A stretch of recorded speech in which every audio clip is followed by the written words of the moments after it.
There should be no doubt Saddam's ability to produce and deliver weapons of mass destruction poses a grave threat to the peace of that region and the security of the world. His defiance of the will of the international community to allow UNSCOM to do its job cannot and will not be tolerated. The only answer to aggression and illegal behavior is firmness, determination, and when necessary, action. Let there be no doubt we are prepared to act. The UN weapons inspection system itself. Yes, he has tried to thwart it in every conceivable way, but the discipline, determination, year in, year out effort of these weapons inspectors is doing the job, and we seek to finish the job. But Saddam Hussein could end this crisis tomorrow, simply by letting the weapons inspectors complete their mission. He made a solemn commitment to the international community to do that and to give up his weapons of mass destruction a long time ago now. In the next century, the community of nations may see more and more of the very kind of threat Iraq poses now. A rogue state with weapons of mass destruction, ready to use them or provide them to terrorists, drug traffickers, or organized criminals. If we fail to respond today, Saddam and all those who would follow in his footsteps will be emboldened tomorrow by the knowledge that they can act with impunity. Involving Saddam Hussein, American leadership and our willingness to stand firm against the continued development of weapons of mass destruction. But Iraq must understand that our patience is not infinite, and at some point we will have to act to reduce the menace posed by Iraq's weapons of mass destruction and to reduce Iraq's ability to threaten its neighbors. To find and destroy the missiles to deliver those weapons, to make sure Iraq does not build more. If Iraq fails to comply this time, to provide immediate, unrestricted, unconditional access to the weapons inspectors, there will be serious consequences. To give up all of its biological, chemical, and nuclear weapons, the missiles to deliver them, and the capacity to rebuild its arsenal. The United States remains resolved and ready to secure, by whatever means necessary, Iraq's full compliance with its commitment to destroy its weapons of mass destruction. I ordered America's armed forces to strike military and security targets in Iraq. They are joined by British forces. Their mission is to attack Iraq's nuclear, chemical, and biological weapons programs. I think it would be naive to the point of grave danger not to believe that, left to his own devices, Saddam Hussein will provoke, misjudge, or stumble into a future more dangerous confrontation with the civilized world. He has as much as promised. The threat of Saddam Hussein with weapons of mass destruction is real. We know that he has stored away secret supplies of biological weapons and chemical weapons throughout his country. There is no doubt that Saddam Hussein's regime is a serious danger, that he is a tyrant, and that his pursuit of lethal weapons of mass destruction cannot be tolerated. He must be disarmed. Iraq's search for weapons of mass destruction has proven impossible to completely deter, and we should assume that it will continue for as long as Saddam is in power. A brutal, oppressive dictator, guilty of personally murdering and condoning murder and torture, grotesque violence against women, execution of political opponents, a war criminal who used chemical weapons against another nation, and of course, as we know, against his own people, the Kurds. I would have voted for the authority. I believe it was the right authority for a president to have. This is a great day of pride in the American military, a great day for the Iraqis, and a great day for the American people. And frankly, a great day for the administration. I think President Bush deserves a day of celebration. We have our policy differences, but we won't be discussing those today. I think he deserves a day to celebrate as well. Incidentally, you know, Governor Dean and some other people didn't even think it was great. They didn't even know that it was good to get rid of Saddam Hussein. This is a very important development, but we got a long way to go. And I've been saying for a long time, and I say today, the president still needs to get the help that we need in bringing this matter to a successful conclusion. There's no question that Iraq poses biological and chemical weapons. That's not in doubt. And that he seeks to acquire additional weapons of mass destruction, including nuclear weapons. That's not in debate. Saddam Hussein is a tyrant who has tortured and killed his own people, even his own family members, to maintain his iron grip on power. He used chemical weapons on Iraqi Kurds and on Iranians, killing over 20,000 people. As a condition for ending the conflict, the United Nations imposed a number of requirements on Iraq, among them disarmament of all weapons of mass destruction, stocks used to make such weapons, and laboratories necessary to do the work. Saddam Hussein agreed, and an inspection system was set up to ensure compliance. And though he repeatedly lied, delayed, and obstructed the inspection's work, the inspectors found and destroyed far more weapons of mass destruction capability than were destroyed in the Gulf War, including thousands of chemical weapons, large volumes of chemical and biological stocks, a number of missiles and warheads, a major lab equipped to produce anthrax and other bioweapons, as well as substantial nuclear facilities. In 1998, Saddam Hussein pressured the United Nations to lift the sanctions by threatening to stop all cooperation with the inspectors. In an attempt to resolve the situation, the UN, unwisely in my view, agreed to put limits on inspections of designated sovereign sites, including the so-called presidential palaces, which in reality were huge compounds well suited to hold weapons labs, stocks, and records which Saddam Hussein was required by UN resolution to turn over. When Saddam blocked the inspection process, the inspectors left.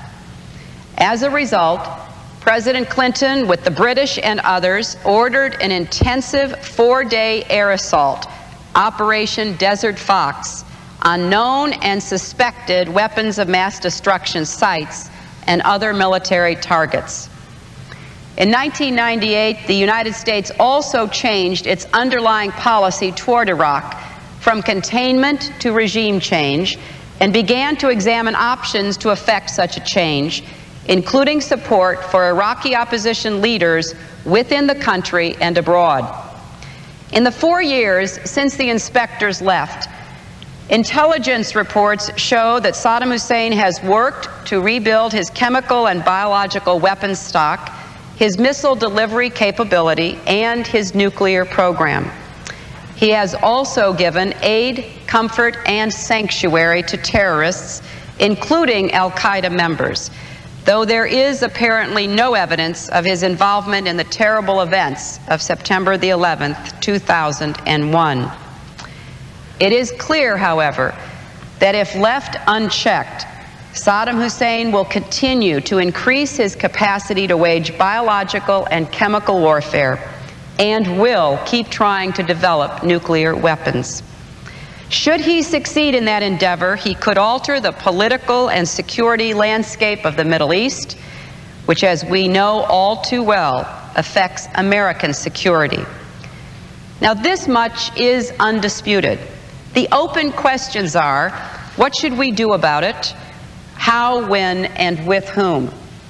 Now, some people favor attacking Saddam Hussein now, with any allies we can muster, in the belief that one more round of weapons inspections would not produce the required disarmament, and that deposing Saddam would be a positive good for the Iraqi people, and would create the possibility of a secular democratic state in the Middle East, one which could perhaps move the entire region toward democratic reform.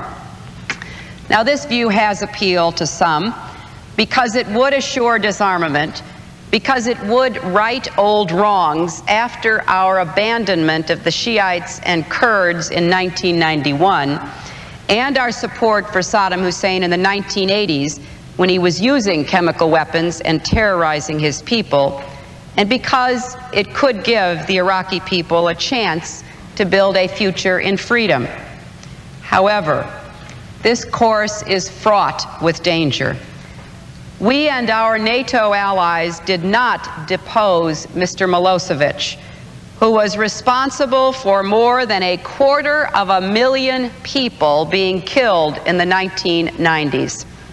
Instead, by stopping his aggression in Bosnia and Kosovo and keeping on the tough sanctions, we created the conditions in which his own people threw him out and led to his being in the dock, being tried for war crimes as we speak.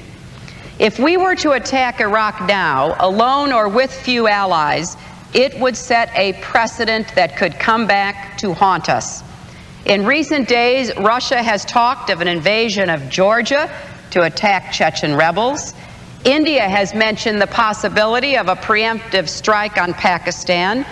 And what if China were to perceive a threat from Taiwan?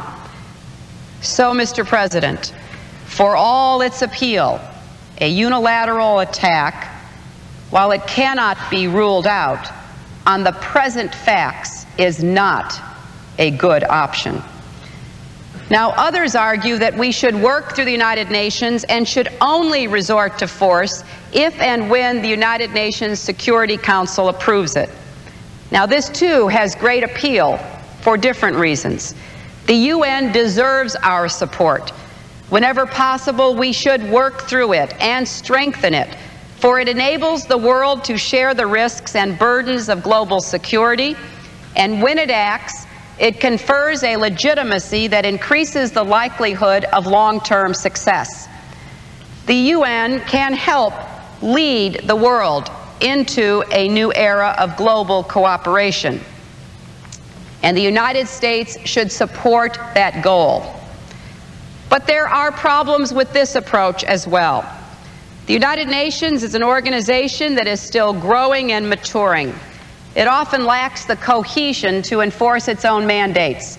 And when Security Council members use the veto on occasion for reasons of narrow-minded interests, it cannot act. In Kosovo, the Russians did not approve NATO military action because of political, ethnic, and religious ties to the Serbs.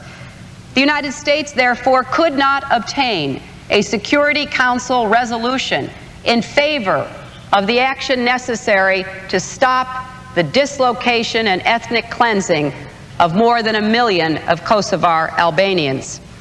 Over 11 years have passed since the UN called on Saddam Hussein to rid himself of weapons of mass destruction as a condition of returning to the world community. Time and time again, he has frustrated and denied these conditions. This matter cannot be left hanging forever with consequences we would all live to regret. In balancing the risks of action versus inaction, I think New Yorkers who have gone through the fires of hell may be more attuned to the risk of not acting. I know that I am. So it is with conviction that I support this resolution as being in the best interests of our nation. A vote for it is not a vote to rush to war. It is a vote that puts awesome responsibility in the hands of our president. And it is a vote that says clearly to Saddam Hussein, this is your last chance. Disarm or be disarmed. For more than a decade, the United States and other nations have pursued patient and honorable efforts to disarm the Iraqi regime without war. That regime pledged to reveal and destroy all its weapons of mass destruction as a condition for ending the Persian Gulf War in 1991. Since then, the world has engaged in 12 years of diplomacy. We have passed more than a dozen resolutions in the United Nations Security Council. We have sent hundreds of weapons inspectors to oversee the disarmament of Iraq. Our good faith has not been returned. America tried to work with the United Nations to address this threat because we wanted to resolve the issue peacefully. We believe in the mission of the United Nations. One reason the UN was founded after the Second World War was to confront aggressive dictators actively and early before they can attack the innocent and destroy the peace. On November 8th, the Security Council unanimously passed Resolution 1441, finding Iraq in material breach of its obligations and vowing serious consequences if Iraq did not fully and immediately disarm. For the last 4.5 months, the United States and our allies have worked within the Security Council to enforce that council's long-standing demands. Saddam Hussein and his sons must leave Iraq within 48 hours. Their refusal to do so will result in military conflict, commenced at a time of our choosing. For their own safety, all foreign nationals, including journalists and inspectors, should leave Iraq immediately. We go to war because of our national security interest. We don't go to war to start democracy in another country. The writing is on the wall, and it doesn't say mission accomplished. It says it's time to change course. You don't make up or find reasons to go to war after the fact. I never would have given President Bush the authority. I warned at the time it was not authority for a preemptive war. I believe we should withdraw, starting within 60 days of my becoming president. If I had been president in October of 2002, I would have never asked for authority to divert our attention from Afghanistan to Iraq, and I certainly would never have started this war. And I am a person who is committed to ending this war. It is a grotesque mistake. I believe, myself, that the Secretary of State, the Secretary of Defense, and you have to make your own decision as to what the President knows.